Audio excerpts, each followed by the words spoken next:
لیکن بیان میں جو مؤخر ذکر شے ہے وہ میں پہلے لا رہا ہوں تاکہ پس منظر معلوم ہو جائے کہ اس موضوع پر ہم آج کن حالات میں گفتگو کر رہے ہیں۔ جیسے ہمارے نوجوان اب جاتے ہیں امریکہ اور انگلستان تعلیم حاصل کرنے کے لیے، ایسے ہی جرمنی، فرانس اور اٹلی کے نوجوان آتے تھے اسپین میں، ہسپانیہ میں ان یونیورسٹیوں سے تعلیم حاصل کرنے کے لیے۔ اب انہوں نے مسلمانوں کا تجزیہ کیا ہے کہ مسلمان 4 قسم کے ہیں، سب ایک طرح کے نہیں ہیں۔ بہت غور سے سننے کی بات ہے، 80 صفحات کی رپورٹ ہے، جن حضرات کے پاس ہے انٹرنیٹ وغیرہ کا وہ نکال سکتے ہیں، پڑھیں پوری کی پوری۔ میں خلاصہ دے رہا ہوں۔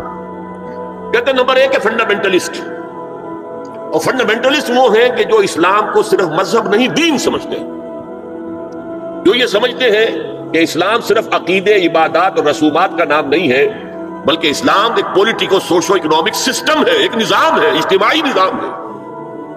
کہا یہ ہمارے دشمن نمبر 1 ہے، انہیں ہم نے ہر قیمت پر ختم کرنا ہے۔ السلام علیکم سامعین، آپ لوگ ڈاکٹر اسرار احمد صاحب کے اور بیانات سننا چاہتے ہیں تو ہمارے چینل کو سبسکرائب ضرور کر دیں۔ بسم اللہ الرحمن الرحیم۔ لقد كان لكم في رسول الله أسوة حسنة لمن كان يرجو الله واليوم الآخر وذكر الله كثيرا۔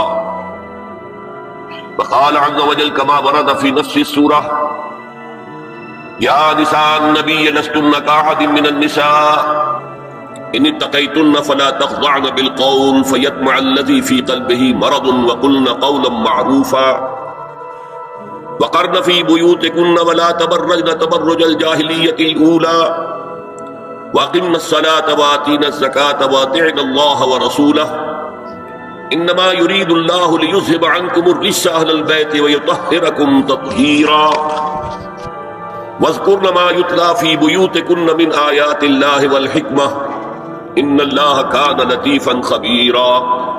صدق الله العظيم۔ رب اشرح لي صدري ويسر لي امري واحلل عقدة من لساني يفقهوا قولي۔ اللهم ربنا الهمنا رشدنا واعذنا من شرور انفسنا، اللهم ارنا الحق حقا وارزقنا اتباعه وارنا الباطل باطلا وارزقنا اجتنابه، آمین یا رب العالمین۔ معزز حاضرین اور محترم خواتین، السلام علیکم ورحمۃ اللہ وبرکاتہ۔ دیکھیے، تقریباً 3 صدیوں سے جو ایک تہذیب یورپ میں پروان چڑھی تھی، اور اس کے بعض حصے تو گلوبلائز ہو چکے ہیں پہلے ہی، لیکن ایک آخری حصہ وہ ہے کہ جس کو اب گلوبلائز کرنے کے لیے بہت ہی منظم اور کنسرٹڈ ایفرٹس ہو رہی ہیں۔ اصل میں فکر انسانی کو توہمات کے چنگل سے نکالنا اور استخراجی منطق، ڈیڈکٹیو لاجک کے تنگنائیوں میں سے باہر نکالنا، یہ کام اسلام اور قرآن کا ہے۔ لیکن اس کے نتیجے میں 2 اسباب سے یہ تہذیب ایک غلط رخ پر پڑ گئی۔ پہلا سبب یہ تھا کہ یورپ میں پوپ کا اقتدار تھا، گویا کہ تھیوکریسی بدترین شکل میں، اور اس پوپ کے اقتدار میں جہاں بعض چیزیں اچھی بھی تھیں، وہ بعد میں ذکر کروں گا، وہاں 2 بدترین باتیں یہ تھی کہ سائنس کا پڑھنا حرام، فلسفے کا پڑھنا حرام۔ کسی کے گھر سے سائنس اور فلسفے کی کتابیں نکل آئیں تو انہیں زندہ جلا دیا جاتا تھا۔ اور دوسری بات یہ ہوئی کہ یورپ کو جو یہ سبق پڑھایا مسلمانوں نے، یہ اصل میں اسپین کی یونیورسٹیوں کے ذریعے سے، گراناڈا کی یونیورسٹی، کرناٹا، ٹولیڈو کی یونیورسٹی، تولیدلہ جسے کہتے ہیں، کارڈووا، قرطبہ کی یونیورسٹی۔ جیسے ہمارے نوجوان اب جاتے ہیں امریکہ اور انگلستان تعلیم حاصل کرنے کے لیے، ایسے ہی جرمنی، فرانس اور اٹلی کے نوجوان آتے تھے اسپین میں، ہسپانیہ میں ان یونیورسٹیوں سے تعلیم حاصل کرنے کے لیے۔ یہاں یہودیوں کا ایک بڑا مؤثر عنصر موجود تھا، اور اس کا بھی ایک خاص سبب تھا۔ یہودیوں کو شدید پرسیکیوشن کا سامنا تھا عیسائیوں کے ہاتھوں۔ بات سمجھ میں آتی ہے، عیسائی جسے خدا کا بیٹا کہتے ہیں، اسے یہودی کہتے ہیں ولد الزنا، باسٹرڈ، جادوگر، مرتد، واجب القتل، اور سولی پر چڑھایا۔ تو ظاہر ہے کہ اس قدر فرق ہے اتنا تضاد ہے کہ بات سمجھ میں آتی ہے کہ سن 300 عیسوی میں جب کانسٹنٹائن جو قیصر روم تھا اس نے عیسائیت اختیار کی اور اس کے ساتھ پوری رومن امپائر عیسائی ہو گئی، تو اب عیسائیوں نے یہودیوں کے اوپر مظالم ڈھانے شروع کیے کہ تم ہمارے جسے ہم خدا کا بیٹا کہتے ہیں تم ان کے بارے میں یہ بات کرتے ہو، تم نے انہیں سولی پر چڑھایا۔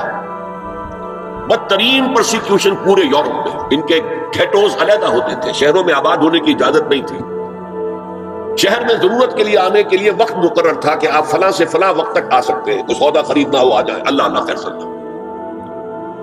اور یہ جو پرسیکیوشن یہ اسپین میں شدید ترین تھی، کوئی بہت سخت عیسائی حکومت تھی ہسپانیہ میں۔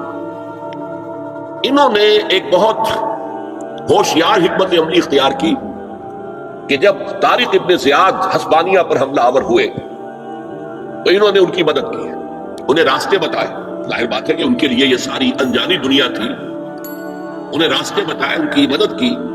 نتیجہ یہ ہوا کہ ہسپانیہ میں جب مسلمانوں کی حکومت مستحکم ہوئی تو یہودیوں کو ایک بار پھر تاریخ میں وہ مقام حاصل ہو گیا جو انہیں کبھی حضرت یوسف علیہ السلام کے زمانے میں مصر میں حاصل ہوا تھا۔ مصر میں وہ پیرزادے بن گئے تھے، اس لیے کہ مصر کا بادشاہ حضرت یوسف کا عقیدت مند ہو گیا تھا۔ یہی حال یہاں ہوا۔ چنانچہ یہ بات لکھی ہے بن گوریون نے، جو پہلا وزیر اعظم تھا اسرائیل کا، that the golden era of our diaspora was Muslim Spain۔ یہ مسلم ہسپانیہ جو ہے یہ ہمارے دور انتشار کا عہد زرعی ہے۔ یہ دور انتشار ان کا شروع ہوا تھا سن 70 عیسوی میں، جب ٹائٹس رومی نے یروشلم میں ایک دن میں 1,33,000 یہودیوں کو قتل کیا تھا۔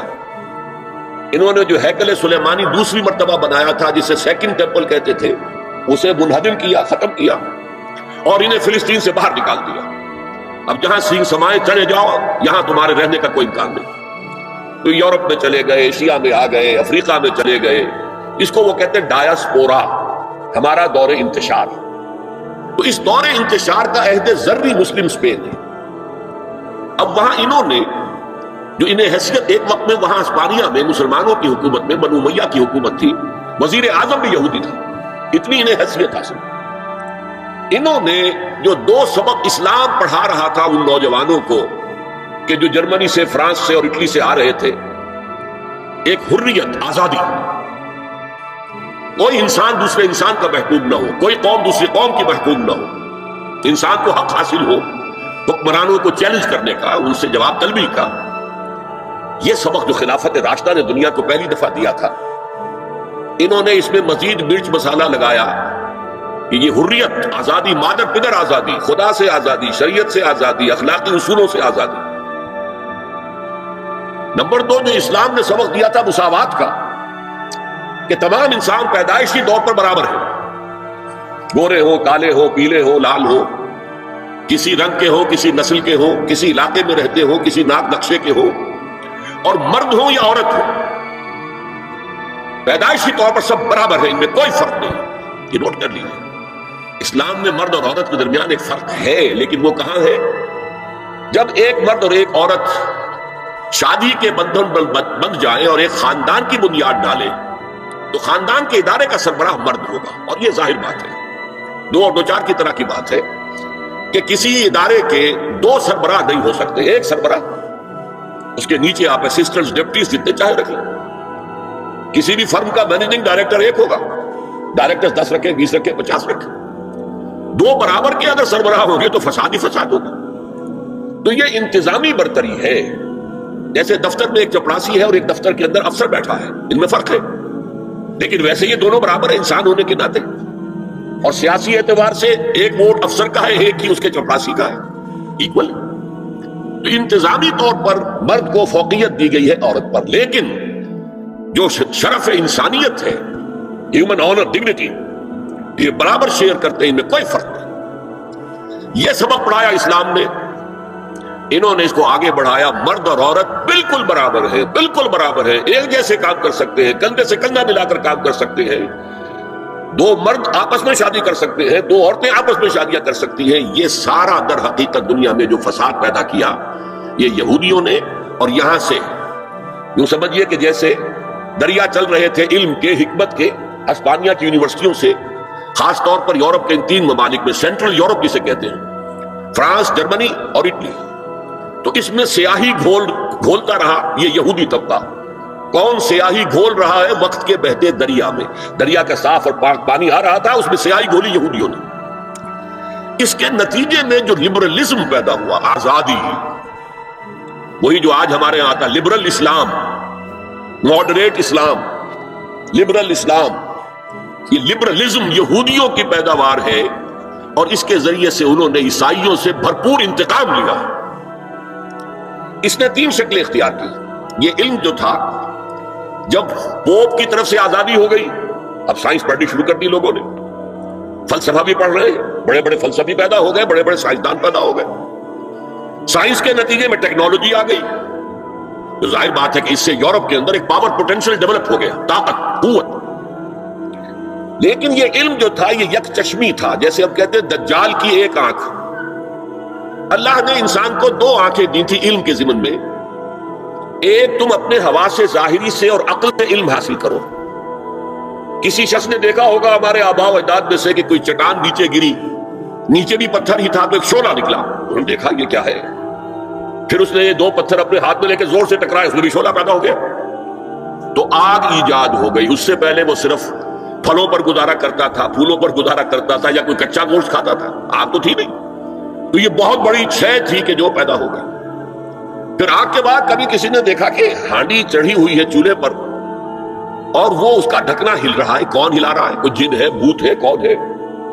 بعد میں معلوم ہوا یہ اس کے نیچے جو سٹیم پیدا ہو رہی ہے، بھاپ، اس بھاپ میں یہ طاقت ہے کہ وہ ہلا رہی ہے. لہذا سٹیم جو ہے سیکنڈ سورس آف انرجی ایجاد ہو گئی. اب وہ سٹیم انجنز بن گئے، ریلیں چلنے لگی، دوڑنے لگی. تو یہ علم ایک تھا کہ آنکھ سے دیکھو، کان سے سنو، دماغ سے اس کو پروسیس کرو. یہ کمپیوٹر یہاں ہم نے تمہیں دے رکھا ہے نا. اس کمپیوٹر کے اندر تم فیڈ کرو اپنا سینس ڈیٹا، آنکھوں کا، کانوں کا، اور چھونے کا، چکھنے کا، سونگنے کا. یہ ڈیٹا فیڈ کر دو تو یہ پروسیس کرے گا. اس طرح علم قدم بقدم آگے بڑھتا گیا. ایک علم یہ ہے. دوسرا علم اللہ نے کہا تھا کہ ہم تمہیں دیں گے علم ہدایت، اور وہ وحی کے ذریعے سے آئے گا. جب سورہ بقرہ کے 4 رکوع کے آخر میں ہے، حضرت آدم سے جب کہا گیا کہ آپ زمین کا چارج سنبھالو، تو وہاں کے خلیفہ بنائے گئے ہو. یہ جنت میں تو ایک آزمائشی طور پر تمہیں رکھا گیا تھا، اب جاؤ. تو ساتھ ہی کہہ دیا گیا اما یاتینکم منی ھدی فمن تبع ھدایا فلا خوف علیہم ولا هم یحزنون. جب تمہارے پاس میری طرف سے کوئی ہدایت آئے، وحی کے ذریعے سے نبیوں کے پاس ہدایت آتی رہے گی، ٹوٹل ہدایت، کیا کرو کیا نہ کرو، کدھر جاؤ کدھر نہ جاؤ. تو جو اس ہدایت کی پیروی کرے گا اس کے لیے نہ خوف ہوگا نہ حزن، اور جو ہماری آیات کو جھٹلائے گا وہ پھر جہنمی ہوں گے، آگ والے ہوں گے. تو یہ 2 آنکھیں دی تھی اللہ نے. یورپ نے ایک آنکھ بند کر لی، آسمانی ہدایت سے وہ موڑ لیا. ایک آنکھ پوری کھول دی، دیکھو، سنو، نتیجہ نکالو، کمپیوٹر سے پروسیس کرو، آگے بڑھو، فورسز آف نیچر کو کانکر کرو، ہارنس کرو، ایکسپلائٹ کرو، انہیں استعمال کرو، آگے بڑھ کے چلے جاؤ. تو اس کو میں کہہ رہا ہوں یک چشمی علم، ایک آنکھ والا کانا علم ہے یہ. اس لیے کہ دوسرا جو علم ہدایت تھا وحی کا، اس سے انہوں نے آنکھ بند کر لی. اس نے دنیا کے اندر طاقت پکڑ کر وہ جو کچھ یہودیوں نے یورپ میں داخل کیا تھا اسے گلوبلائز کر دیا. وہ کیا ہے؟ چیزیں 3 ہیں. وہ نمبر 1، سیاست، ریاست، حکومت، معاشرے سے خدا کا کوئی تعلق نہیں. ہیومن ساورنٹی، پاپولر ساورنٹی کی بنیاد پر جمہوریت ہوگی، سیکولرزم ہوگا. مذہب رہے گا بند، مسجدوں میں، مندروں میں، سینیگاگز میں، چرچز میں، جہاں چاہو جاؤ. لیکن پولیٹیکو سوشو اکنامک سسٹم یہ کسی مذہب سے کوئی سروکار نہیں. ہم خود ساورن ہیں، اور ہم ساورن ہیں تو ہم جو چاہیں گے قانون بنائیں گے. یہ شے جس کا نام ہے جمہوریت بھی آپ اسے کہہ لیں، سیکولرزم بھی آپ اسے کہہ لیں، یہ گلوبلائز ہو چکا ہے پوری دنیا کا. جسے اقبال نے کہا تو سمجھتا ہے کہ آزادی کی ہے نیلم پری، یہ نیلم پری سب کی محبوبہ ہے. جمہوریت جمہوریت جمہوریت جمہوریت. ہمارے ہاں بھی بعض جو دانشور ہیں، کالم نویس، ان کا جو کالم ہے آخر میں آ کے وہ جمہوریت کی تان پہ ٹوٹ رہا ہے. یہ ہے اصل شے. ایک تو یہ ہے خدا سے بغاوت کہ خدا صاحب آپ نہ ہماری پارلیمنٹ میں تشریف لائیے، نہ ہماری کورٹ میں آئیے، نہ ہمارے بازار میں آئیے، نہ ہمارے بینک میں آئیے، اور گھریلو نظام میں بھی نہ آئیے. بس آپ رکھے رہے مسجد میں ہم آ کر ڈنڈوت کر لیں گے, رکوع سجود کر لیں گے, یا فلاں بت رکھا رہے مسجد میں یہاں آئیں گے اسے سجدہ کر لیں گے. یہ تھی سب سے بڑی بغاوت تاریخ انسانی کی خدا کے خلاف, جس کا نام سیکولرزم اور ہیومن ساورنٹی, پاپولر ساورنٹی کی بنیاد پر جمہوریت. دوسری بات کیا تھی؟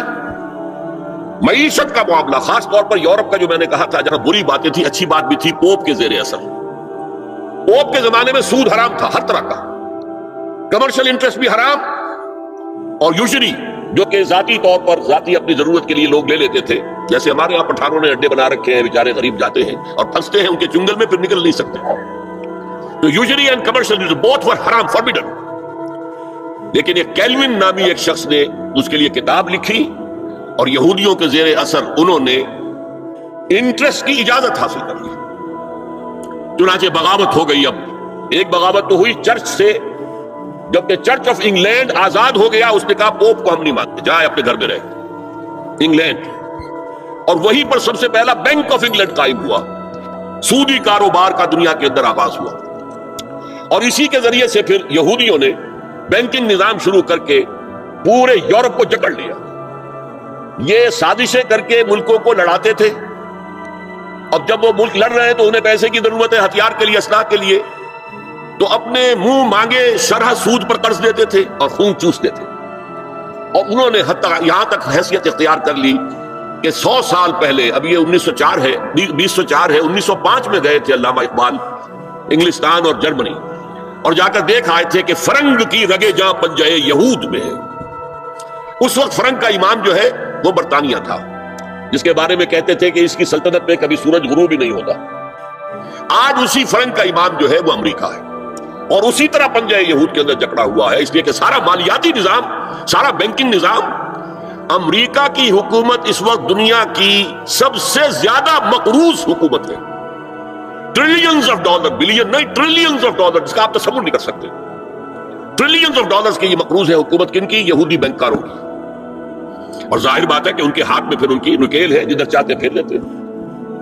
یہ نظام جو ہے انٹرسٹ بیسڈ کیپٹلزم, جس میں جوا بھی جائز ہے, جس میں انسان کے جنسی جذبات کو بھڑکا کر کمائی کرنا وہ بھی جائز ہے, جس میں جو بھی شراب ہو, منشیات ہوں, ان کے ذریعے سے آمدنی حاصل کرنا بھی جائز ہے. آج یہ لحاف بھی پورے گلوب کو اپنی لپیٹ میں لے چکا ہے. چائنا کچھ بچا ہوا تھا, لیکن رفتہ رفتہ مارکیٹ اکانومی اور پرسنل پراپرٹی کا سلسلہ آ کر رفتہ رفتہ وہ بھی اسی میں غم ہو رہا ہے. تیسرا جو ان کا کارنامہ تھا, انسان سے شرم, حیا, عصمت و عفت, اس کے سارے تصورات کو ختم کر دیا جائے, انسان کو حیوان بنا دیا جائے. ایک کتے کو شہوت ہے, جو کتیا مل جائے, چاہے اس کی ماں ہو چاہے اس کی بیٹی ہو, اس سے اس کو استفادہ کر لے گا. یہ انسانوں نے کیا قدریں لگا رکھی ہے, ماں, بیٹی, بہن, بیوی, کیا فرق ہے؟ عورت ہے وہ بھی عورت ہے, یہ بھی عورت ہے. اور خاندانی نظام کی جڑیں کھود ڈالی جائیں, گویا کہ انسان حیوان بن جائے. اور یہ نوٹ کر لیجئے پلیز کہ یہود کی جو ایک دو کتاب ہے تورات, ایک ہے تالمود. تالمود ان کی فقہ کی کتاب ہے. تالمود کی تعلیم یہ ہے کہ یہ باقی جتنے انسان ہیں, اصل انسان تو صرف ہم یہودی ہیں, یہ باقی جتنے انسان ہیں گوئمز, اور ان کے لیے دوسرا لفظ ہے جینٹائلز, یہ اصل میں انسان نما حیوان ہے, انسان نما حیوان. اور جبکہ انسان کا حق ہے حیوان کو استعمال کرنا, ایکسپلائٹ کرنا. گھوڑے کو ٹانگے میں برگی میں باندھتے ہیں کہ نہیں, اور بیل کو آپ اپنے ہل میں جوتتے ہیں. اسی طرح ہمارا حق ہے تمام انسانوں کو ان کا خون چوسنا, انہیں ایکسپلائٹ کرنا, انہیں استعمال کرنا. اور اس کے لیے بہترین طریقہ یہ ہے کہ انہیں واقعتاً حیوان بنا دیا جائے, انسانی اقدار ان سے چھین لی جائے. حیوان بنیں گے تو پھر کام کریں گے ہماری مرضی کے مطابق, اور جو کام وہ کریں گے اس کا جو بھی پروڈکشن ہوگا ہم سود کے ذریعے سے اس کی ملائی اور مکھن کھینچتے چلے جائیں گے, اور باقی چھاٹ ان کو بھی دے دیں گے. آخر انہیں بھی رہنا ہے, زندہ رہیں گے تبھی تو کوئی کام اگلے دن کریں گے. گھوڑے کو بھی شام کو آپ کو چارہ ڈالتے ہیں, کچھ چنے ڈالتے ہیں, تبھی تو اگلے دن جو ہے ٹانگے پہ جوتیں گے. یہ ان کا تیسرا فلسفہ تھا. یہ انتقام یہ لوگ یورپ سے اور امریکہ سے, عیسائیوں سے بھرپور طریقے پر لے چکے ہیں. شرم اور حیا نام کی کوئی شے نہیں رہی, عصمت و عفت کا کوئی حساب نہیں. کوئی ذکر ہی نہیں. اور گواہیاں کیا ہیں؟ پریزیڈنٹ کلنٹن نے کہا تھا 2 سال پہلے یا 3 سال پہلے، وہ جو ان کی اینوئل سپیچ ہوتی ہے، state of the union address, اس نے کہا تھا ان قریب ہماری قوم کی اکثریت حرامزادوں پر مشتمل ہوگی. یہ حرامزادے کا لفظ میں نے ترجمہ کیا ہے born without any wedlock. ایک تو ہوتا ہے ایک مرد اور عورت کی شادی ہوئی ہے، نکاح ہوا ہے، پھیرے پڑے، کچھ بھی ہوا ہے، لیکن اعلانیہ طور پر وہ اب شوہر اور بیوی کی حیثیت سے ہے، تو ان کی اولاد ہو رہی ہے، جائز اولاد ہے. ایک بغیر شادی کی اولاد ہو رہی ہے تو یہ حرامی ہے، حرامزادے ہیں. انہوں نے کہا کہ ہماری قوم کی اکثریت حرامزادوں پر مشتمل ہوگی. ہومو سیکسولیٹی، لیسبینز، گیز، اور بالکل ڈکلیئر کرتے ہیں. پادری ڈکلیئر کرتا میں گے ہوں، سینیٹر ڈکلیئر کرتا میں گے ہوں. انہیں کوئی شرم ہی نہیں، اس کے اندر کوئی حجاب نہیں، اعتراف کرنے کے اندر کہیں بھی کسی طرح کی رکاوٹ نہیں، ہچکچاہٹ ہی نہیں. یہ جس کو کہا جائے گا پرمیسیو ہیڈونزم، جنسی لذت ہر طریقے سے حاصل کی جا سکتی ہے. زنا بالرضا ہو تو کوئی جرم ہے ہی نہیں. ہاں زنا بالجبر ہو تو جرم ہے، بالرضا ہو کوئی جرم نہیں، جرم ہے ہی نہیں سرے سے. ساری اخلاقی اقدار کو اس طریقے سے انہوں نے ملیا میٹ کر دیا ہے. البتہ ابھی یہ تیسرا معاملہ کچھ عالم اسلام کی حد تک ابھی پورا ان کا پروگرام مکمل نہیں ہو سکا. ہمارے ہاں ابھی کچھ خاندانی نظام کی بنیادیں باقی ہیں. کچھ والدین کا ادب ہے، ان کی عزت ہے، ان کی خدمت کو انسان اپنے لیے سعادت سمجھتا ہے. بیوی اور شوہر کے درمیان محبت، الفت، باہمی اعتماد کی کچھ فضا ہے، خاندانی نظام ہے. اگرچہ تیزی سے بگڑ رہا ہے نظام ہمارا، اور ہمارا ایلیٹ طبقہ اوپر کا جو ہے وہ مغرب کے طرز پر جا چکا ہے، لیکن ہماری مڈل کلاسز میں، لوور کلاسز کے اندر ابھی کچھ اقدار ہیں شرم کی، حیا کی، عصمت کی، عفت کی. آپ پورا زوردار طریقے پر مہم چلا رہے ہیں کہ مسلمان ممالک سے بھی یہ ساری اقدار ختم کر دی جائے. چنانچہ نوٹ کیجئے قرآن مجید میں 2 جگہ پر اللہ تعالیٰ نے اہل مکہ کو وارن کیا تھا. اولم یروا انا ناتی الارض ننقصها من اطرافها، کیا یہ قریش دیکھ نہیں رہے کہ ہم رفتہ رفتہ ان کی طرف بڑھ رہے ہیں، چاروں طرف سے ان کے گرد ہمارا گھیرا تنگ ہوتا جا رہا ہے، ان کے گرد جو قبائل آباد ہیں وہ ہمارے حلیف بنتے جا رہے ہیں. یہ سورہ رات کی آیت ہے اور اسی طرح سورہ انبیاء میں ہے افلا یرون انا ناتی الارض ننقصها من اطرافها. تو اسلام گھیرا تنگ کر رہا تھا رفتہ رفتہ کفار مکہ کے گرد. آج یہ برعکس ہے کہ یہ مغرب یہودیوں کی سازش کے تحت اور امریکہ کی عظیم قوت کو استعمال کرتے ہوئے، سول سپریم پاور آن ارتھ، آج یہ ہمارے گرد گھیرا تنگ کرتے چلے آ رہے ہیں کہ ہمارا معاشرتی نظام بھی تلپٹ ہو جائے، درہم برہم ہو جائے، ہماری اقدار بھی ختم ہو جائیں، ہمارے ہاں بھی عورت اور مرد بالکل برابر ہونے کے مدعی ہو کر میدان میں آ جائیں، عورت مرد بن جائے، مرد عورت بن جائے، مردوں کی شادیاں ہو جائیں کہ ایک مرد شوہر اور ایک مرد بیوی اور رجسٹر ہو جائے شادی. لیسبینز کی شادیاں ہو جائیں کہ ایک عورت شوہر ایک عورت بیوی اور رجسٹر ہو جائے شادی. یہ سارا کام ناتی الارض ننقصها من اطرافها، اس کی مثال کیا ہے کہ پہلے اس پروگرام کے تحت 1994 میں کانفرنس ہوئی قاہرہ میں. عرب ورلڈ کا وہ مرکز ہے، اس لیے کہ عربوں میں تعلیم کے اعتبار سے، ٹیکنالوجی کے اعتبار سے سب سے آگے مصری ہے. تو یہ چونکہ ان کا ثقافتی اعتبار سے امام ہے، وہاں جا کر انہوں نے ڈیرا لگایا اور ان افکار کی اور ان نظریات کا پرچار کا معاملہ کیا. دوسری 1 سال کے بعد کانفرنس کر دی بیجنگ میں، تاکہ ادھر سے اور ایک اور طرف سے گھیرا ڈالا جائے اور عالم اسلام کا جو یہ حصہ ہے ایشیا کا، اس کے اوپر اثر انداز ہوا جائے. اور اس کے بعد بیجنگ +5 کانفرنس ہوئی ہے، اور یہ ہوئی ہے United Nation assembly, United Nation organization کی جنرل اسمبلی کے تحت، اور یہ ہوئی ہے جون سن 2000. اب اس میں جو بھی ایک پرچہ تیار کیا گیا تھا ایجنڈے کے طور پر، اس میں جو سفارشات تھی وہ میں آپ کو بتا رہا ہوں. امپیکٹ ایک رسالہ نکلتا ہے لندن سے، اس سے میں نے یہ چیزیں لی تھی، اور انگریزی ہی میں ہم نے ایک دفعہ بڑی تعداد میں اس کو شائع کر کے تقسیم بھی کیا تھا. لیکن اس میں صرف آپ کو یہ بتا رہا ہوں کیا فیصلے تھے، کیا کرنا ہے. نام اس کا کیا تھا کانفرنس کا؟ Women 2000، gender equality, development and peace for the 21st century. Preparatory document میں نمبر 1، ہومو سیکسولیٹی کو نارمل سیکسول اورینٹیشن قرار دیا جائے. کوئی جرم نہیں ہے، مرد مرد سے شہوت رانی کرے، عمل قوم لوط یہ کوئی جرم نہیں، کوئی حرام نہیں، کوئی بری شے نہیں، نارمل اورینٹیشن ہے، یہ مزاج ہے۔ ایک شخص جو ہے عورت سے اپنی خواہش پوری کرنا چاہتا ہے، ایک مرد سے ہی کرنا چاہتا ہے، تمہیں کیا اعتراض ہے؟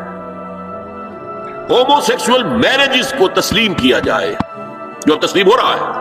یورپ کی کئی ریاستوں میں رجسٹریشن شروع ہو چکی ہے، امریکہ کی، یورپ میں تو پہلے سے ہے، اسکینڈینیوین ملکوں میں پہلے سے موجود ہے۔ نمبر 3، عورتیں گھر کا کام کاج کرنے سے انکار کر دیں یا اس پر ویج طلب کریں، مزدوری دو میں، محنت دو تب ہم کام کریں۔ یہ چولہا جھونکنا، یہ روٹی پکانا، برتن دھونا، یہ اس کے لیے ہمیں اجرت چاہیے، لیبر کی۔ نمبر 4، عورتیں حمل اور وضع حمل کی جو تکلیف برداشت کریں اس پر بھی شوہر سے اجرت لیں۔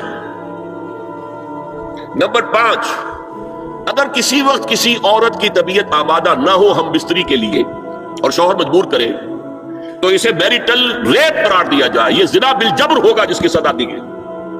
شوہر اور بیوی کا معاملہ ہے، وہ بیوی کی طبیعت کسی وجہ سے آمادہ نہیں ہے اور شوہر انسسٹ کر رہا ہے تو یہ میریٹل ریپ، شادی شدہ ریپ، شادی شدہ لوگوں کے مابین زنا بالجبر شمار ہوگا۔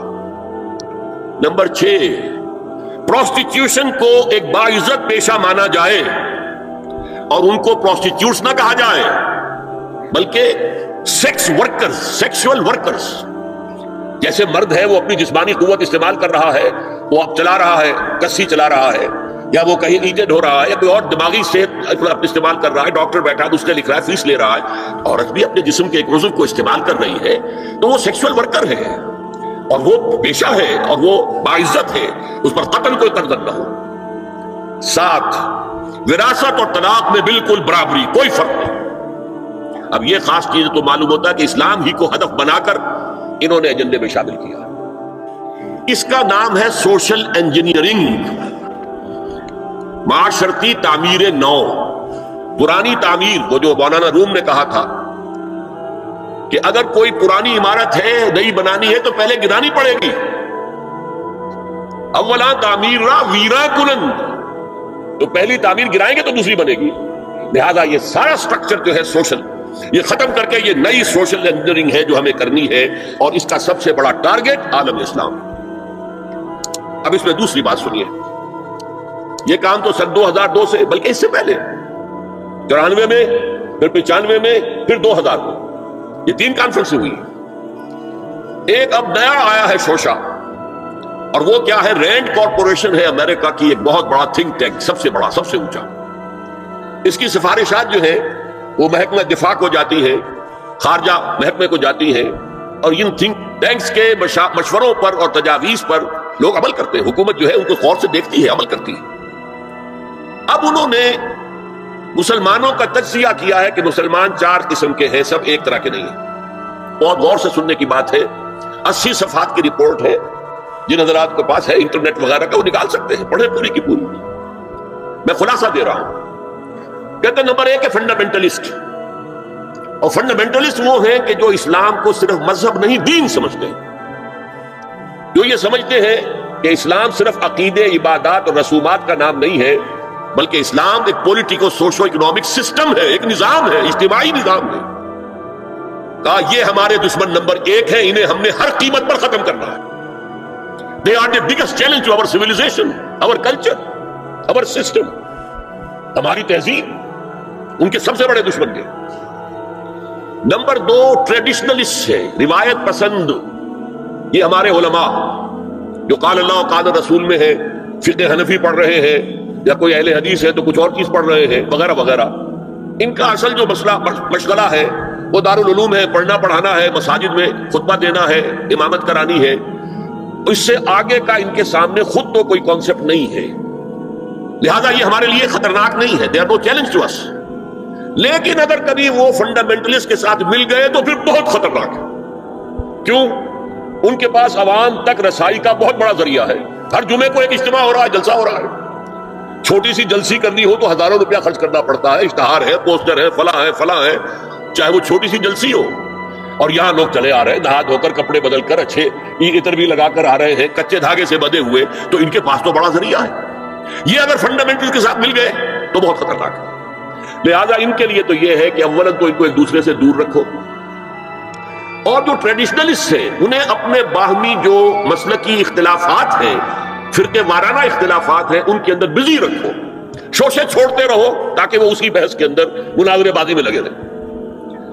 تیسرے انہوں نے کہا ماڈرنسٹ ہیں، یہ وہ لوگ ہیں کہ جو اسلام کی ایک تعبیر جدید کر رہے ہیں اور اسے ہماری تہذیب کے ساتھ ہم آہنگ کمپیٹیبل بنا رہے ہیں۔ ان کی مدد کرو، انہیں سپورٹ کرو، انہیں پیسہ دو، اور ان کے لیے خاص طور پر پرنٹ اور الیکٹرانک میڈیا میں ان کی اپیئرنس کا بندوبست کرو، اس لیے ان کے پاس کوئی اور ذریعہ تو ہے نہیں۔ ان میں سے کسی کو کوئی مسجد میں خطیب بنا کر تو نہیں کھڑا کرے گا، بلکہ داخل بھی نہ ہو سکے شاید وہاں، تو ان کے لیے ذریعہ چاہیے تاکہ عوام تک پہنچے۔ آج کا سب سے بڑا ذریعہ ٹیلی ویژن ہے، لاؤ انہیں اس پر، اور انگریزی پریس ہمارا خاص طور پر جو ہے ان کا اعلی کار ہے۔ ان کے لیے یہ ہے کہ ان کی مدد کرو، سپورٹ کرو، اور انہیں پرنٹ اور الیکٹرانک میڈیا کے اندر انہیں ایکسپوژر دو۔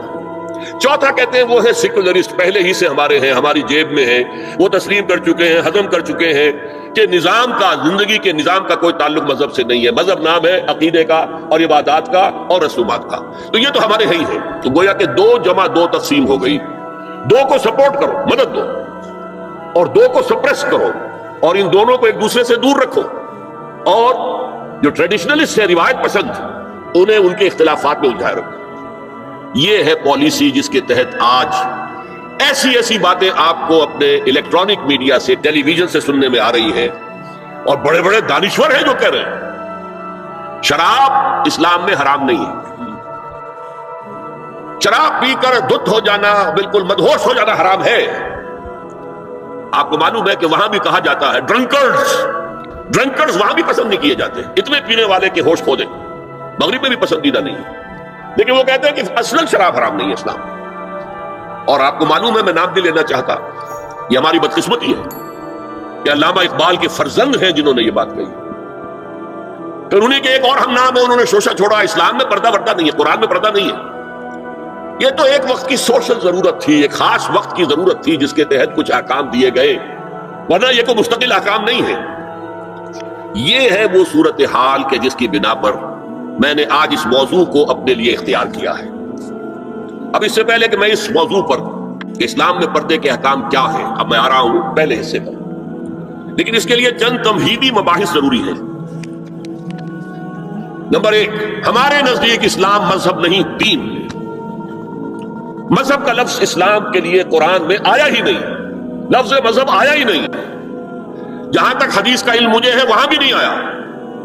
میں یقین سے نہیں کہہ سکتا، اس لیے کہ حدیث کا ذخیرہ بہت بڑا ہے، وہ سارا تو میں نے نہیں پڑھا، جتنا کچھ پڑھا ہے مذہب کا لفظ نہیں آیا۔ اور ہمارے ہاں مذہب کی اصطلاح ہمارے سلف میں مذہب حنفی، مذہب مالکی، مذہب شافعی، مذہب حنبلی، یہ ہمارے مسلکوں کے لیے آیا ہے مذہب، اور اب اس کے بعد ایک آیا مذہب سلفی جو اہل حدیث حضرات ہیں۔ تو مذاہب یہ ہے، اسلام دین ہے، ان الدین عند اللہ الاسلام، اور اسلام 6 چیزوں پر مشتمل ہے۔ اس میں ایمانیات بھی ہے، عبادات بھی ہے، رسومات بھی ہے۔ بچہ پیدا ہوگا تو کیا کرو گے؟ عقیقہ کریں گے۔ کوئی مرے گا تو کیا کرو گے؟ نہلائیں گے، کفن دیں گے، نماز جنازہ پڑھیں گے، پھر دفن کریں گے۔ یہ رسومات ہے ہماری سوشل۔ شادی ہوگی تو کیا ہوگا؟ ایجاب و قبول ہوگا، اعلان عام ہوگا۔ یہ تینوں چیزیں بھی اسلام میں ہیں، سیاسی نظام اسلام میں ہے، معاشی نظام اسلام میں ہے، معاشرتی نظام اسلام میں ہے۔ اسلام کا قانون تعزیرات ہے، حدود ہے، اسلام کا دیوانی قانون ہے، اسلام کا قانون وراثت ہے، اسلام کا قانون شہادت ہے۔ زندگی کا کوئی گوشہ نہیں ہے جس کے بارے میں کہ اسلام نے ہمیں تعلیمات نہ دی۔ تو اسلام مذہب بھی ہے، لیکن صرف مذہب نہیں ہے بلکہ حقیقتاً دین ہے، یعنی مذہب کے تینوں اجزاء اور پولیٹیکو سوشو اکنامک سسٹم مکمل مل کر اسلام بنتا ہے۔ نمبر 2، اسلام صرف قرآن پر قائم نہیں ہے۔ یہ منکرین حدیث نے اپنا نام جو ہے اہل قرآن رکھ کر بہت بڑا دھوکہ دیا ہے مسلمانوں کو۔ وہ منکر حدیث ہے، منکر سنت ہے۔ وہ سمجھتے ہیں کہ بس قرآن کافی ہے، اور حضور کا جو حکم دیا گیا اطاعت کا، بار بار اطیع اللہ اطیع الرسول، اطیع اللہ واطیع الرسول، وہ اس وقت کے امام اور لیڈر ہونے کی حیثیت سے بس ان کی زندگی میں ان کی اطاعت تھی، ہمیشہ نہیں ہے۔ یہ ہمارا موقف نہیں ہے، امت کا نہیں ہے۔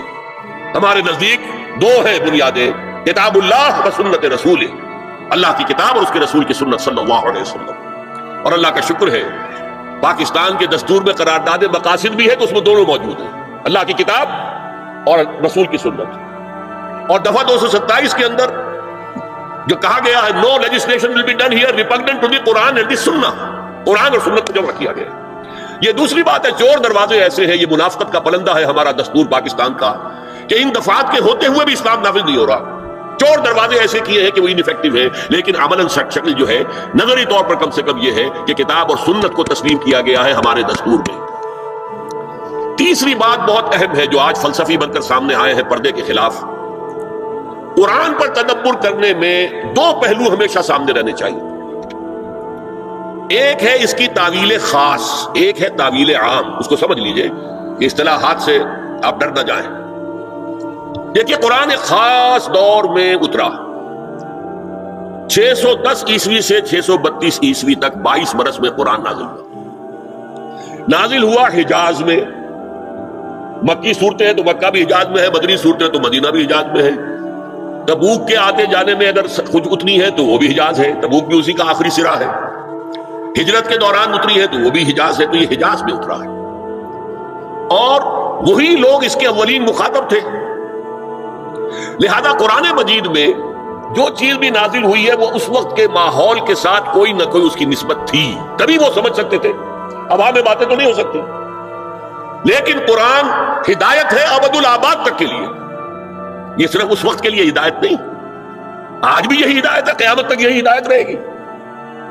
علامہ اقبال جیسا مدبر اور مفکر فلسفی، اسے بھی اگر ہدایت میں تسکین ملی ہے تو نہ کہیں جہاں میں اما ملی جو اما ملی تو کہاں ملی میرے جرم خانہ خراب کو تیرے عفو بندہ نواز میں۔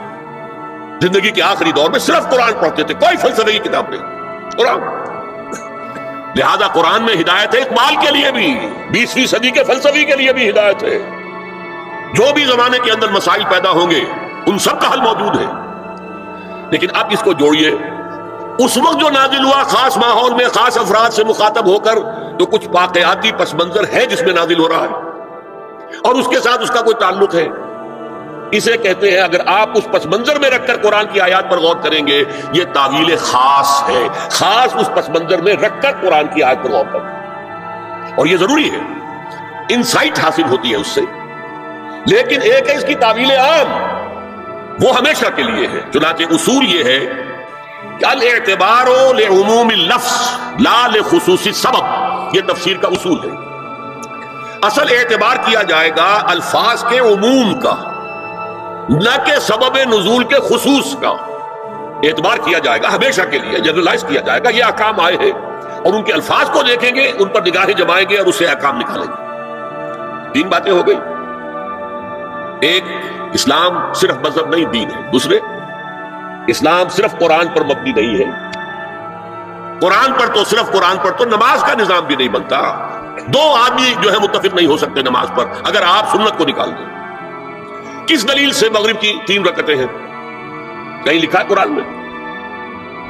سجدے کا ذکر ہے، رکوع کا ذکر ہے، فلاں کا ذکر ہے، لیکن کہیں ترتیب لکھی ہے کہ پہلے کھڑے رہو، تکبیر تحریمہ کہو، سورہ فاتحہ پڑھو، پھر یہ کرو کچھ، پھر رکوع میں جاؤ، پھر کھڑے ہو، پھر سجدے میں جاؤ، پھر بیٹھو، پھر سجدے میں جاؤ، پھر کھڑے ہو؟ یہ کہیں ترتیب لکھی ہے؟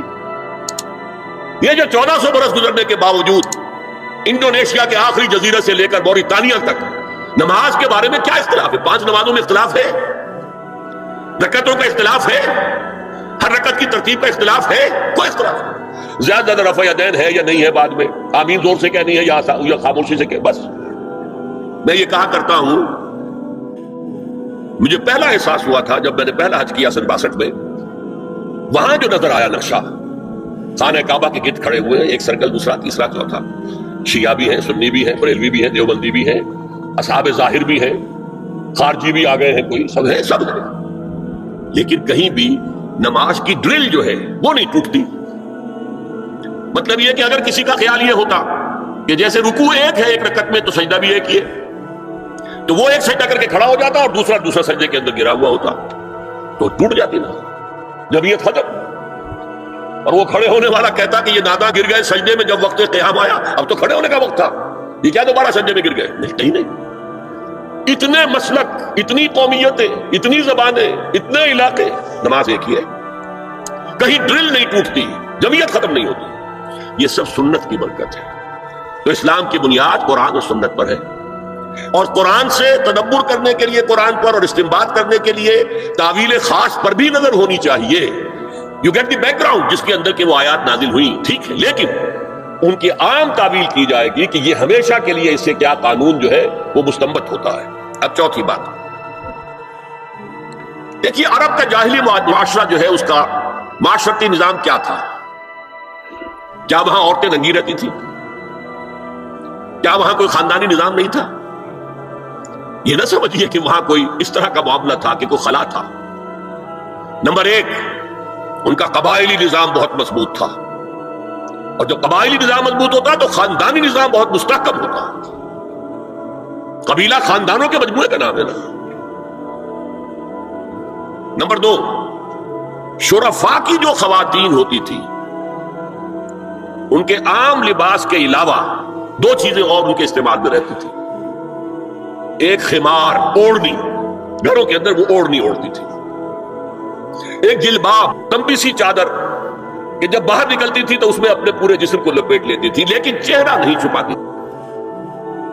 یہ جلباب کا لفظ قرآن میں آیا، خمار کا خمر ہننا، جلابیب ہننا، یہ الفاظ انہیں معلوم تھے نا، ان کے زیر استعمال تھے نا، ورنہ کوئی نیا لفظ کہاں سے آ جاتا. تو جلباب اور خمار ان کے لباس کا حصہ تھا. گھر میں اوڑھنی اور باہر نکلے تو ایک بڑی چادر میں اپنے آپ کو لپیٹ لے لیکن چہرہ نہیں چھپانا. سر کے اوپر بھی ضروری نہیں ہے کہ کچھ ہے ہو. البتہ نہ گھر کے اندر کوئی مخلوط اجتماعات کی کوئی پابندی تھی. مرد ہیں، عورتیں ساتھ ہیں، بیٹھے، باتیں ہو رہی ہیں، خوش گپیاں ہو رہی ہیں، کھانا کھا رہے ہیں ساتھ مل کر جیسے آج ویسٹ میں ہے. اور نہ ہی اور باہر جو ہے کوئی مخلوط جو ان کے اجتماعات تھے ان کے اوپر کوئی پابندی تھی. ایک جو ہے مخلوط معاشرہ تھا. لیکن نمبر تین، وہاں ایک طبقہ تھا کنیزوں کا. کنیزیں، باندیاں، عام خادمائیں، انہیں جاریات بھی کہہ دیتے تھے، چھوکریاں. ان کا جو ہے معاملہ یہ تھا کہ ان کے لیے نہ کوئی جلباب تھی، نہ کوئی خمار تھا. یہ ننگے سر، ننگے منہ، چہرہ کھلا ہوا آتی تھی. لباس کے بھی کوئی بہت زیادہ ان کے کوٹ نہیں تھے. بے پردگی، عریانی، بے حیائی اور بے شرمی یہ سب ان میں تھا. یہاں تک کہ ان کے آقا ان سے پروسٹیٹیوشن بھی کرواتے تھے، جس کو کہ روکا ہے قرآن نے آ کر سورہ نور کے اندر. ذریعہ بناتے تھے آمدنی کا. میری کنیز ہے، کوئی اسے استعمال کرے، پیسے دے، کمائی ہے نا اس کی، میرے پاس آئے گی، میری کنیز. تو یہ پروسٹیٹیوشن، قحبہ گری جو ہے یہ بھی ان کے اندر عام تھی. تو یہ دو طبقے ہو گئے، شرفاء کی خواتین اور یہ عام چھوکریاں، خادمائیں، باندیاں، کنیزیں، جاریات. اور ان سے چھیڑ چھاڑ کرنے کا لوگوں کو حق تھا. وہ بازار میں نکلی ہے تو وہ چھیڑے گا، کیونکہ وہ تو ان کا معاملہ یہ ہے. پروسٹیٹیوشن کے لیے بھی جب آمادہ ہے یا ایک ہے معاملہ چل رہا ہے پروسٹیٹیوشن کا بھی، تو چھیڑ چھاڑ کے اندر تو کوئی بھی رکاوٹ ہے ہی نہیں. اس پس منظر میں دیکھیے اسلام نے جو معاشرتی چینجز کی ہیں، جو معاشرتی اصلاحات کی ہیں، ان کے ہدف کیا ہے؟ پہلا ہدف مضبوط خاندانی نظام. یہ خاندانی نظام شروع ہوتا ہے ایک مرد اور ایک عورت کے درمیان ازدواج سے، اور وہاں نکاح ہوتا تھا. ان دونوں کے درمیان جتنی محبت ہوگی، جتنا قرب ہوگا، جتنا باہمی اعتماد ہوگا، اتنا ہی خاندان مضبوط ہوگا. اس لیے کہ یہ فرسٹ ڈائمنشن ہے خاندان کی، شوہر اور بیوی. اب شوہر اور بیوی کو اللہ نے اولاد دے دی. Second dimension has been added now. استحکام خاندان کے لیے ضروری ہے کہ اولاد والدین کا ادب کرے، ان کی خدمت کرے ان کے بڑھاپے میں. یہ کہنے کی ضرورت نہیں تھی کہ اولاد سے محبت کرو، اولاد کی محبت تو دل میں ہے ہی ہے، اور اس کے لیے تو یہ کہنا پڑتا زیادہ محبت نہ کرو، زیادہ لاڈ پیار کرو گے بگڑ جائیں گے. ان کے محبت کی وجہ سے حرام میں منہ نہ مارو، انہیں اچھا کھلانا، اچھا پہنانا، یہ روکا گیا ہے. کہیں نہیں کہا گیا اپنی اولاد سے محبت کرو، وہ تو ہے کریں گے. ہاں لیکن بوڑھے والدین، قرآن میں 5 جگہ اللہ کے حق کے فوراً بعد والدین کا حق ہے. وَقَضَىٰ رَبُّكَ أَلَّا تَعْبُدُوا إِلَّا إِيَّاهُ وَبِالْوَالِدَيْنِ إِحْسَانًا أَنِ اشْكُرْ لِي وَلِوَالِدَيْكَ. دیکھیے سورہ لقمان میں أَنِ اشْكُرْ لِي، شکر کرو میرا، میں خالق ہوں تمہارا، رب ہوں تمہارا، وَلِوَالِدَيْكَ، اور اپنے والدین کا، کیونکہ وہ ذریعہ بنے ہیں تمہارے اس دنیا میں آنے کی. اور تم جب چھوٹے سے تھے انہوں نے پالا پوسا ہے، اپنا پیٹ کاٹ کر تمہیں کھلایا ہے، اپنی رات کی نیندیں حرام کر کے تمہیں پالا ہے. لہذا وَقَضَىٰ رَبُّكَ أَلَّا تَعْبُدُوا إِلَّا إِيَّاهُ وَبِالْوَالِدَيْنِ إِحْسَانًا. اور تیسری ڈائمنشن بہن بھائیوں میں رشتہ، اولو الارحام، صلہ رحمی کرو، اخوت. یہ 3 ڈائمنشن ہوئے نا. ہمارا سپیس کا تصور کیا ہے؟ 3 ڈائمنشنل سپیس، چوڑائی، لمبائی اور اونچائی یا گہرائی. تو یہ 3 ڈائمنشنز ہے خاندان کے ادارے کی. اس میں سے بقیہ 2 پر میرا گفتگو کا موضوع نہیں ہے. پہلا جو ہے وہ گفتگو کا اصل موضوع ہے. اگر شوہر اور بیوی کے درمیان اعتماد نہ ہو، شوہر کو یہ یقین نہ ہو کہ میں جب باہر جاتا ہوں میری بیوی کیا کرتی ہے، اور بیویوں کو یہ یقین نہ ہو کہ میرا شوہر جب باہر جاتا ہے تو کیا کرتا ہے، اگر بد اعتمادی ہو جائے، اگر شوہر کی نگاہ میں کوئی اور عورت جو ہے وہ آ گئی ہے، کھب گئی ہے، اب اس کی توجہ اپنی بیوی پر سے ہٹ جائے گی، اسے خواب میں وہی آئے گی. یہ بانڈ آف لو کمزور ہو گیا.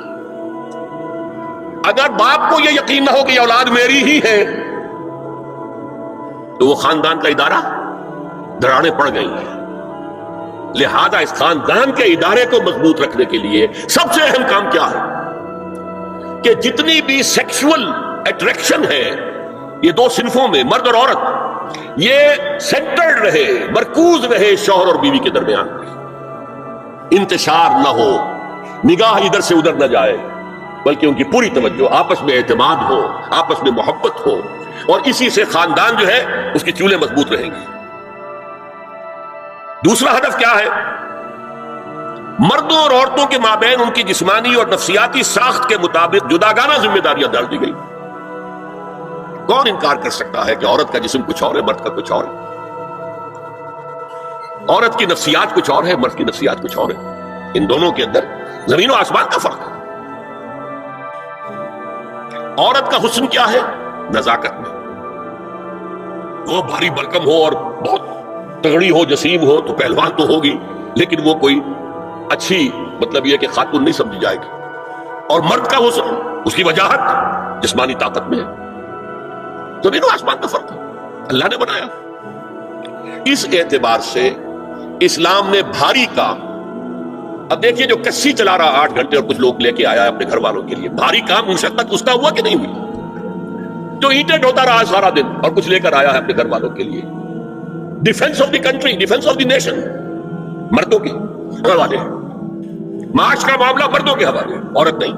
ظلم ہے عورت پر کہ معاش کی ذمہ داری پر اس پر ڈال دی جائے. اس پر ذمہ داری ڈالی ہے، مشقت ہے حمل کو برداشت کرنا. حملته امه وهنا على وهن وفصاله في عامين. بچے کو دودھ پلانا، رات کو بچہ روتا ہے تو ماں جاگتی ہے، باپ تو نہیں جاگتا. ماں اپنی نیند حرام کر دے گی، باپ کو وہ خود کہے گی کہ اس کو ڈسٹربنس نہ ہو، یہ سوئے تاکہ کل جائے کام پر جا سکے، محنت اور مشقت کر سکے. تو حال جو ہے کسی قوم کا وہ مردوں کے حوالے، اور مستقبل عورت کے حوالے. مستقبل ہے نیکسٹ جنریشن، وہ کہاں سے آئے گی؟ وہ عورت کے رحم میں پرورش پائے گی. یہ مستقبل ہے آپ کا، یہ عورت کی گود میں پرورش پائے گی. تو مستقبل کا سارا بوجھ عورت پر، حال کی ساری ذمہ داریاں، معاش، ڈیفنس، ہر شے مرد کے اوپر. نمبر 3 جو ہدف ہے بہت بڑا بہت بڑا بہت بڑا، جنسی انضباط، سیکس ڈسپلن،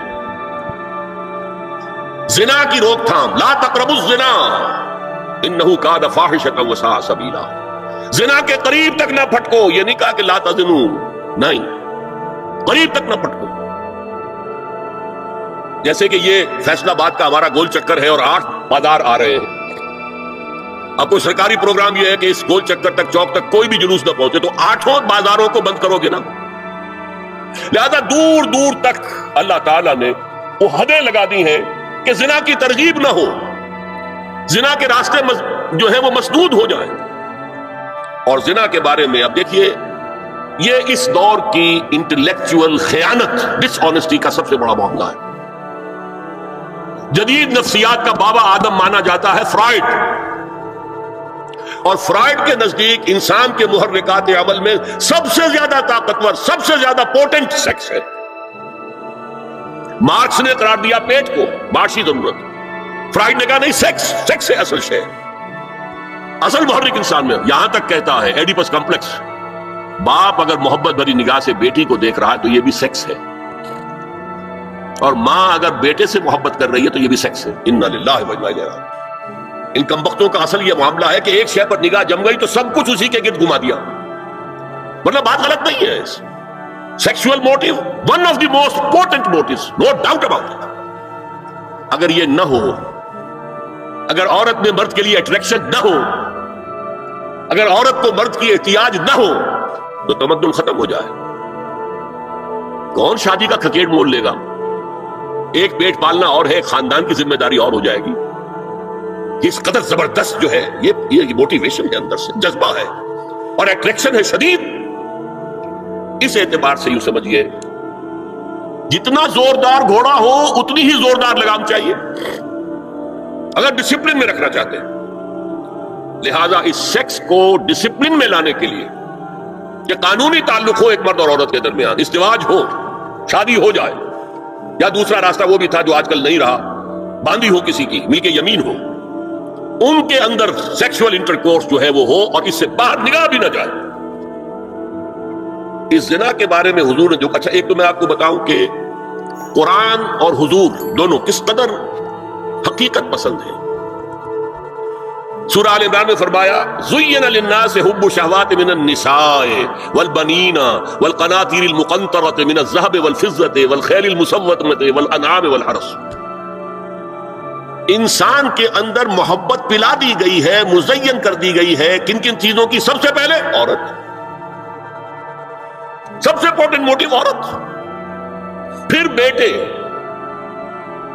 پھر ڈھیروں مال، سونا چاندی، آلہ گھوڑے نشان زدہ، اور مال مویشی اور کھیتی، لیکن سب سے پہلے زُيِّنَ لِلنَّاسِ حُبُّ الشَّهَوَاتِ مِنَ النِّسَاءِ وَالْبَنِينَ وَالْقَنَاطِيرِ الْمُقَنطَرَةِ مِنَ الذَّهَبِ وَالْفِضَّةِ وَالْخَيْلِ الْمُسَوَّمَةِ وَالْأَنْعَامِ وَالْحَرْثِ۔ اسی طرح دیکھیے حضور صلی اللہ علیہ وسلم فرماتے ہیں، یہ مسند احمد میں بھی حدیث ہے اور حاکم اور بیہقی نے بھی، عن انس ابن مالک رضی اللہ تعالی عنہ قال قال رسول اللہ صلی اللہ علیہ وسلم حبب الی النساء والطیب وجعلت قرۃ عینی فی الصلاۃ۔ اس تمہاری دنیا میں سے مجھے تین چیزیں محبوب کر دی گئی۔ حبب الی، نمبر ایک نساء۔ کوئی جھجک کی ہے آپ نے بیان کرنے میں؟ ہم شاید یہ جملہ کہتے ہوئے جھجکیں گے، اللہ کے رسول نے حقیقت اس کا اعتراف کرو، بہت مضبوط موٹیو ہے، اس میں کوئی شک نہیں، کوئی شک نہیں، کوئی شک نہیں۔ حبب الی النساء والطیب، خوشبو، وجعلت قرۃ عینی فی الصلاۃ، اور میرے آنکھوں کی ٹھنڈک نماز میں ہے۔ اسی طرح خود قرآن میں سورہ احزاب میں جب حضور سے کہا گیا کہ اب بس جتنی شادیاں ہو چکی تھیں آپ نے کر لی ہیں، اب آئندہ نہ کیجیے، وہاں بھی صاف الفاظ آئے ہیں، اللہ کو بھی واللہ لا یستحیی من الحق، اللہ کو حق بات کہنے میں کوئی حیا یا کوئی جھجک نہیں ہے۔ وَلَوْ أَعْجَبَكَ حُسْنُهُنَّ، اے نبی چاہے عورتوں کا حسن جو ہے وہ آپ کو بھلا لگے، لیکن اب آئندہ شادی نہیں۔ یہ میں تائید کر رہا ہوں فرائڈ کی، اس گدھے نے جو آگے تک پہنچا دیا ہے معاملہ وہ ہے غلط، بنیادی بات صحیح ہے، قرآن مجید کے مطابق ہے کہ سیکس موٹیو بہت سخت ہے، بہت زوردار ہے۔ اب زنا جو ہے اس کے لیے حضور نے جو کچھ فرمایا وہ سن لیجئے۔ عن ابن عباس قال ما رأيت شيئا اشبه باللمم مما قال ابو هريرة عن النبي صلی اللہ علیہ وسلم۔ حضور کی حدیث ہے ان اللہ كتب على ابن آدم حظه من الزنا ادرک ذلك لا محالہ، اللہ تعالیٰ نے ہر انسان کا زنا میں ایک حصہ لکھ دیا ہے جو اس کو پہنچ کر رہے گا۔ فزنا العین النظر، آنکھوں کا زنا ہے نامحرم عورت کو دیکھنا، یہ بھی زنا ہے۔ اگر زنا کو روکنا ہے تو یہاں پر بھی قدغن لگے گی۔ ایک جگہ آیا ہے حدیث میں النظر سہم، یہ تیر ہے، یہ نظر جو ہے نگاہوں کے تیر، یہ تو آپ شاعری کے اندر بھی اور گانوں کے اندر بھی نگاہوں کے تیر سنتے ہیں کہ نہیں سنتے؟ النظر سہم، یہ تیر ہے۔ وزنا اللسان النطق یا منطق، زبان کا زنا ہے کسی عورت سے گفتگو کر کے چٹخارے لینا۔ عورت کی آواز میں بھی ایک لوچ ہے، حسن ہے، اللہ تعالیٰ نے اسے سراپا ایسا بنایا ہے کہ مرد کے لیے اس کی ہر شے کے اندر اٹریکشن ہے، اس کی آواز میں اٹریکشن ہے. والنفس تمنا و تشتہی، اور باقی رہ گیا نفس، وہ تمنا کرتا ہے کہ اب میں اس سے آگے بھی بڑھوں اور زنا بھی کر لوں. والفرد یصدق ذلک کلہ او یکذب، لیکن یہ ہو بھی سکتا ہے نہیں بھی ہوتا، لیکن یہ زنا تو کر چکا نا. کان کا زنا اس نے کر لیا، آنکھ کا زنا اس نے کر لیا، زبان کا زنا اس نے کر لیا. ایک کو زنا کی تعریف ملا ہے. ایک اور روایت ہے جو مسلم میں ہے، کہ نبی ہریرہ کتب علی ابن آدم نصیبہ من الزنا مدرک ذلک لا محالہ فالعینان زناہما النظر والاذنان زناہما الاستماع واللسان زناہما الکلام والید زناہا البطش والرجز زناہا الخطا والقلب یہوی وتمنا. یہ زبان کا بھی زنا ہو رہا ہے، کان کا بھی زنا ہو رہا ہے، ہاتھ کا بھی ہو رہا ہے، کہیں لمس کیا ہے عورت کے جسم کو، ہاتھ ملایا ہے اس سے، اور چل کر کہیں جا رہا ہے دیکھنے کے لیے، یہ پاؤں کا زنا ہو رہا ہے. یہ ہے زنا کی شکلیں جو محمد رسول اللہ صلی اللہ علیہ وسلم نے بیان کی. تو زنا کا روک تھام، زنا کی جو ہمارے معاشرتی اہداف کے اندر بہت اہم ہے، بہت اہم ہے، بہت اہم. ورنہ معاشرہ ٹوٹ پھوٹ کا شکار ہو جائے گا. میاں بیوی میں اعتماد نہیں ہے، بے اعتمادی کی فضا میں اولاد جو پلے گی اس کی منفی نفسیات ہوں گی، کبھی مثبت نفسیات نہیں ہو سکتی. والدین میں محبت ہے، آپس میں اعتماد ہے، تو ایک دوسرے پر اعتماد ہے، ایک دوسرے کا لحاظ ہے، ایک دوسرے کی دلجوئی ہے، ایک دوسرے کی مدد ہے. یہ ساری چیزیں جو ہے وہ ایک فضا پیدا کرتی ہیں گھر کے اندر. وہ ایک نارمل، ایک صحت مند فضا جس میں کہ نئی نسل پروان چڑھے گی، تو وہ ایک پازیٹیو اور مثبت نفسیات لے کر پیدا ہو. اچھا، اور دیکھیے اس میں کیا کیا کچھ حضور کی طرف سے آئی ہے. حضرت جابر ابن عبداللہ فرماتے ہیں، من کان یؤمن باللہ والیوم الآخر فلا یخلون بامرأۃ لیس معها ذو محرم فإن ثالثہما الشیطان. رواہ احمد.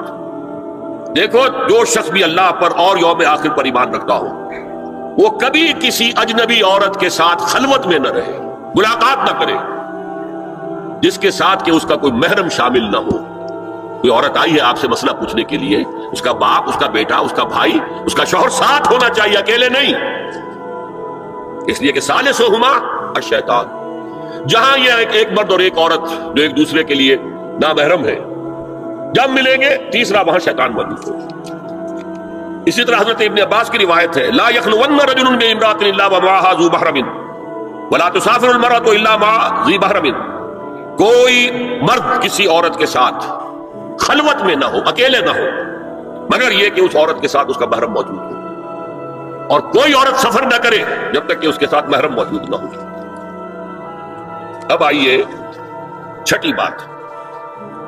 اسلام میں جو اصلاح کی گئی ہے مختلف میدانوں میں، اس کے دو اصول ہیں.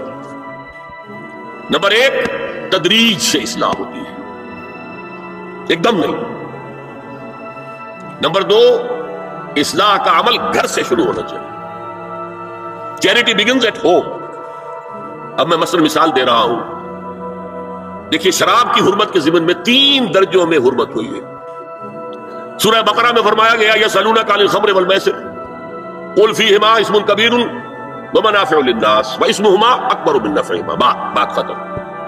اے نبی، آپ سے پوچھ رہے ہیں شراب اور جوئے کے بارے میں، سے کہہ دیجئے ان دونوں میں بہت بڑے گناہ کی بات ہے، اگرچہ لوگوں کے لیے کوئی نفع بھی ہے، لیکن ان کا گناہ نفع سے بہت بڑھ کر ہے. اشارہ دے دیا. بہت سے صحابہ نے اسی آیت پر شراب نوشی ترک کر دی. تو معلوم ہوا which way the wind is blowing. اب ہوا کا رخ کیا ہے، کہاں جا رہی ہے ہوا. پھر آگے سورہ نساء میں آیت آگے، وَلَا تَقْرَبُوا الصَّلَاةَ وَأَنْتُمْ سُكَارَىٰ. دیکھو، اگر تم نشے کے اندر ہو شراب کے تو نماز کے قریب مت جاؤ. پتہ نہیں تم کیا کہنا شروع کر دو، تو غالب کی عشقیہ غزلی پڑھنی شروع کر دو کھڑے ہو کر، کیا پتا. ایک اور مل گیا پوائنٹر. نماز جیسی شے سے روکنے والی شے جو عماد الدین ہے، وہ تو بہت بری شے ہوئی. بہت سے لوگوں نے اس کے بعد چھوڑ دی. پھر آخری آیت آئی ہے، یا ایھا الذین آمنوا انما الخمر والمیسر والانصاب والازلام رجس من عمل الشیطان. یہ شیطانی اعمال ہیں، گندگی کے اعمال ہیں. فاجتنبوہ لعلکم تفلحون. تو ان سے بچو، اجتناب کرو تاکہ تم فلاح پاؤ. انما یرید الشیطان ان یوقع بینکم العداوۃ والبغضاء فی الخمر والمیسر. یہ شیطان یہ چاہتا ہے کہ شراب اور جوئے کے ذریعے سے تمہارے مابین دشمنی پیدا کر دے. شراب میں آدمی لڑ پڑا، جوئے کے اندر بھی ہارتا ہارتا ہارتا آخر کھڑا ہو جاتا، مار پیٹ کے اوپر تیار، ہلاک کرتا. فرمایا کہ انما یرید الشیطان ان یوقع بینکم العداوۃ والبغضاء فی الخمر والمیسر ویصدکم عن ذکر اللہ وعن الصلاۃ فہل انتم منتہون، اور باز آتے ہو کہ نہیں؟ یہ بڑا دھمکی کا انداز ہے۔ اب کچھ لوگ کیا کہتے ہیں، جی یہاں پہ حرام کا لفظ تو نہیں آیا، انا للہ و انا الیہ راجعون، ہل انتم منتہون، باز آتے ہو کہ نہیں؟ اس سے زیادہ روکنے کا کوئی معاملہ ہو سکتا؟ اور حدیث میں اندر اصول آ گیا، ما اسکرا کثیرہ فقلیلہ حرام، جو شے اگر زیادہ مقدار میں ہو اور نشہ لے آئے تو اس کی تھوڑی مقدار بھی حرام ہے۔ شراب کا ایک قطرہ بھی حرام ہے، لیکن آج ہم کہہ رہے ہیں شراب کو حرام ہی نہیں، تاکہ مغرب مان لے کہ ہاں یہ تو بڑے ماڈریٹ لوگ ہیں، بڑے لبرل لوگ ہیں، روشن خیال ہے، یہ کوئی دقیانوسی نہیں ہے، یہ فنڈامنٹلسٹ نہیں ہے۔ اسی طریقے سے یہ جو معاشرتی معاملے میں اصلاح کا دائرہ شروع ہوا ہے، اس میں ہم دیکھتے ہیں کہ ابتدا میں ازواج مطہرات سے خطاب ہے، جسے دلیل بنا لیا بعض لوگوں نے، یہ احکام تو صرف ازواج مطہرات کے لیے ہے، حالانکہ میں نے اصول پہلے بتا دیا، چیریٹی بگنز ایٹ ہوم۔ جیسے حضور فرماتے تھے انا اول المسلمین، دیکھو میں تمہیں اسلام کی دعوت دے رہا ہوں، سب سے پہلا مسلمان میں خود ہوں۔ انا اول المومنین، میں تمہیں ایمان کی دعوت دے رہا ہوں، پہلا مومن میں ہوں۔ تو جب تک انسان اپنے کردار سے بات واضح نہ کرے تو واز جو ہے وہ مفید نہیں ہوتا، مؤثر نہیں ہوتا۔ لہذا سب سے پہلے بات جو کی گئی وہ کی گئی ہے حضور کی ازواج مطہرات سے۔ السلام علیکم سامعین، ڈاکٹر اسرار احمد صاحب کے مزید بیانات سننے کے لیے ہمارے چینل صدائے ایمان کو سبسکرائب کیجیے۔